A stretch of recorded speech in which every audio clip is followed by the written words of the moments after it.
How is it going? Welcome back to another episode of the Bear Down Podcast, where we talk everything Bears every day of the week. I'm your host, Chris, and I am joined with Jaylen and Parth. How's it going, guys?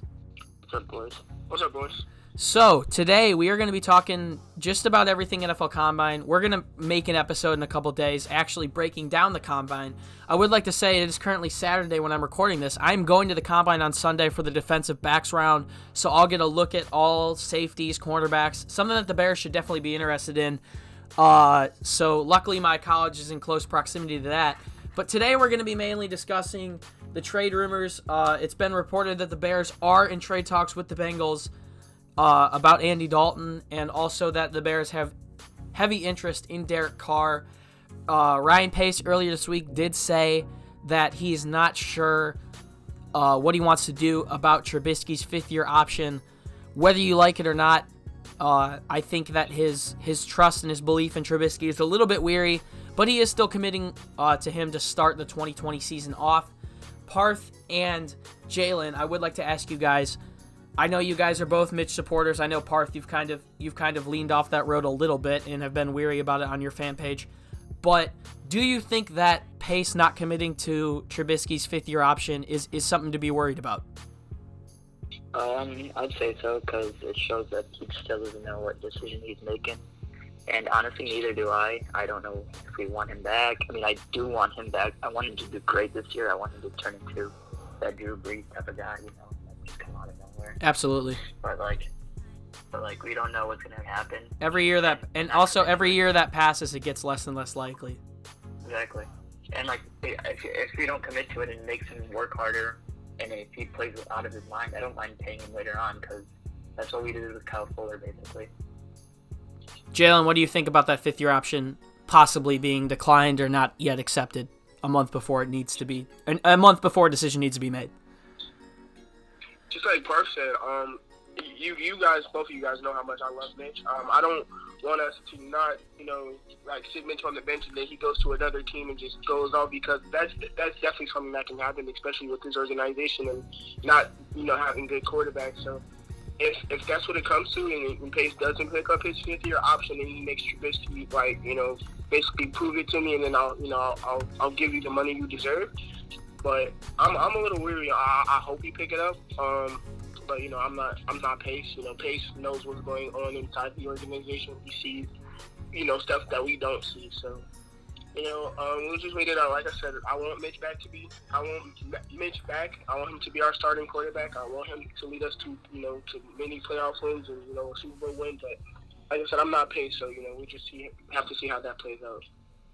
Absolutely, I think there's definitely reason to be worried, and we all know what I think about that. But let's talk about these two quarterbacks that the Bears are interested in. So earlier this week, Benjamin Albright, a reporter who normally reports on the Broncos, but he's been really good nationally at picking up clues as far as the NFL goes, reported earlier this week that the Bears have been, quote, quietly looking at quarterback options this offseason. This much is true. Albright did also say that if the Raiders were to move on from Derek Carr, the Bears would definitely be interested in that one. Now, earlier this week, we cut Prince and Taylor Gabriel, something that everyone expected. Carr has a $21.5 million cap cost and is under contract through 2022. The Raiders would absorb a $7.9 million cap space by trading him. It feels so weird saying Las Vegas Raiders still. I keep saying Oakland. But the Bears, if they were to look into that one, they could trade for him, restructure his contract, sign him to an extension to move some of that money around.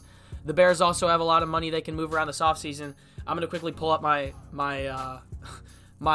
off-season post, because, I feel like when we do these episodes, it's not really scripted. It's kind of just jumping all over the place. But as far as the Bears making money this offseason, before we get into this, if the new CBA is approved by the NFLPA, they could create some space. NBC Sports' JJ Stankovic reported this week that we could increase $10 million in cap space by converting Khalil Mack's base salary into a signing bonus. We could also do the same with Eddie Goldman, Kyle Fuller, Cody Whitehair, and Akeem Hicks. That could save us about $22.5 million, plus an extra $5 to $10 million with the CBA. We could end up with around $50 million in cap space, and we all know how creative Ryan Cap Space Pace comes when it gets to creating money. Do you guys think that trading for someone like Carr is realistic with how money can be moved around this year, especially with the new CBA probably coming to terms soon? Personally, no. I've never been the biggest Derek Carr fan. I feel like he's a decent quarterback. If anything, he reminds me exactly what Mitch was. Mitch is, had one great year, and then other years have been a little shaky. I'd rather go after the other guy that you're probably going to mention, Andy Dalton. Yep. More experience. Played under Bill Lazor. And it would also motivate Mitch to push himself more. And it would also, I feel like, help out Mitch learning the scheme, just like how Chase Daniel, I guess you could say, helped him. And it's just much cheaper as well. I mean, I don't want to give up $25 million in cap space. And you could get Dalton for a reasonable price. /starter. Yep. Exactly. Jaylen, what do you think about the Carr rumors?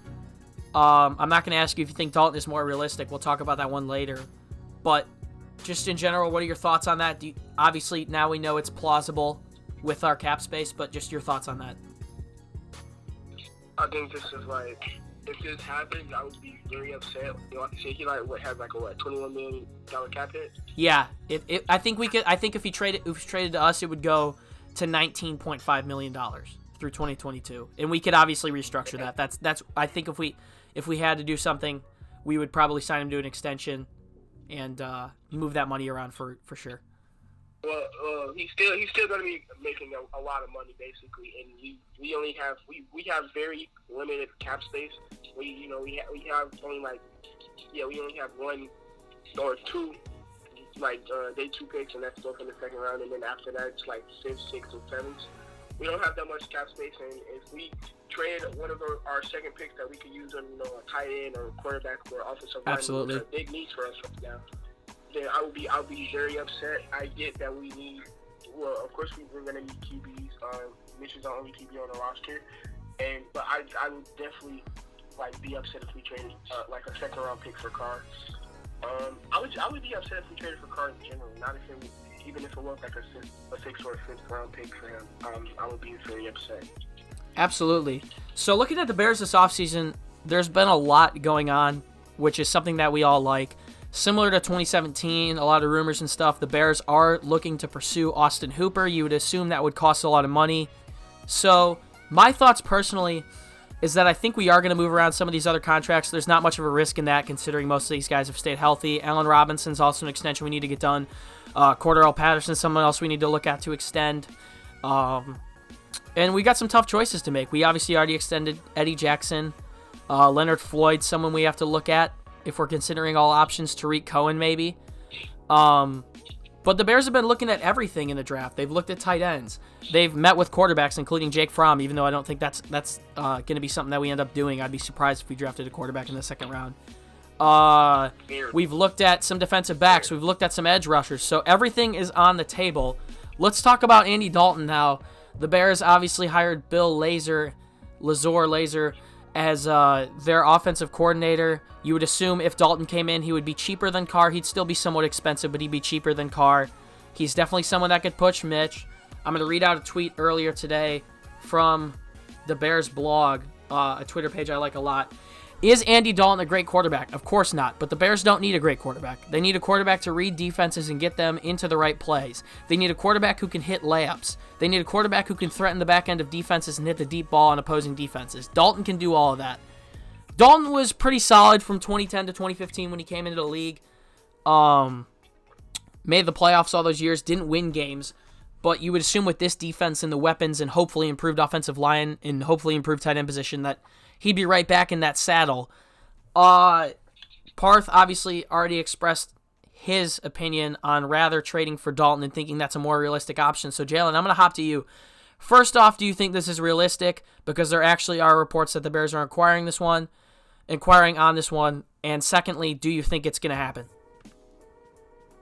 Do I think it's realistic? Sadly, definitely. I ever since we hired Bill Lazor, this is something that I saw potentially happening, especially since we everybody and their mom knows that, the Bengals are probably going to take Joe Burrow with the first pick in the NFL draft. But I don't want Dalton either. But if I had to choose between Carr and Dalton, I would definitely choose Dalton. But I wouldn't trade for him. I know for a fact that the Bengals are probably going to release him. He's making like $19 million this year. He's got $17 million salary that he's expected to earn in 2020. So obviously, if we were to agree to trade for him, I think Dalton even himself would agree that he probably deserves less money, especially considering Mitch already has the nod for 2020. Exactly. So that's why I know they're gonna probably release him, because one, they were the worst team in the NFL for a reason. They have a lot of holes, and with a backup quarterback making that much money, absolutely, there's really no need for him on the team. So I feel like they're gonna cut Dalton. And if they cut Dalton, I wouldn't have a problem, Pace signing him to absolutely help push me and learn this offense. So I wouldn't have a problem with Dalton. I would have a problem if we traded for him. Yeah, I will say if there was one NFL GM who is not named who said that Dalton or the Bengals, this is a tweet written wrong, the Bengals would command a third-round pick in trade compensation. Parth, is that something you'd be fine giving up? Obviously, I know we have 2 seconds, but if we did trade for him, his number on a contract is a little bit different than Carr's. It's a little bit better. Obviously, a contract we could restructure as well. Give more than a fifth. More than a fifth? I could see a fourth, maybe. A fourth and a player. Despite whatever we say, we do need quarterbacks. We only have one quarterback that's officially on the roster. Yeah. If we look at the Bears' picks here, we've got picks at 43 and 50, and then nothing else before 162. Yeah. So we got to hit on those 2 for sure. Yeah. I think if you're the Bears, you try and call the Bengals bluff, knowing that they would eventually have to release Dalton because they would have to avoid taking on his contract. And having another team in a bidding war would drive up his price, but I think waiting it out is better. Lazor can get him here, and I think that's more realistic. And before we end this one off, I'd like to ask one more question to you guys.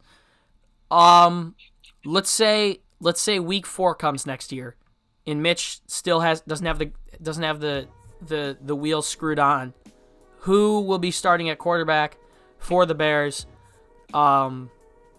Everything's on the table. This includes draft picks as well. I want to hear what you guys think. What is our record? 0-3. Our record is our record doesn't matter, but say Mitch isn't performing up to par again as what's expected right now. Who do you think is starting? I say he starts to our bye week. So whenever our bye week comes, and if he does not get it turned around by our bye week, he's going to be there. So okay, Jaylen, what do you think? If the screws aren't on Mitch, who do you think starting?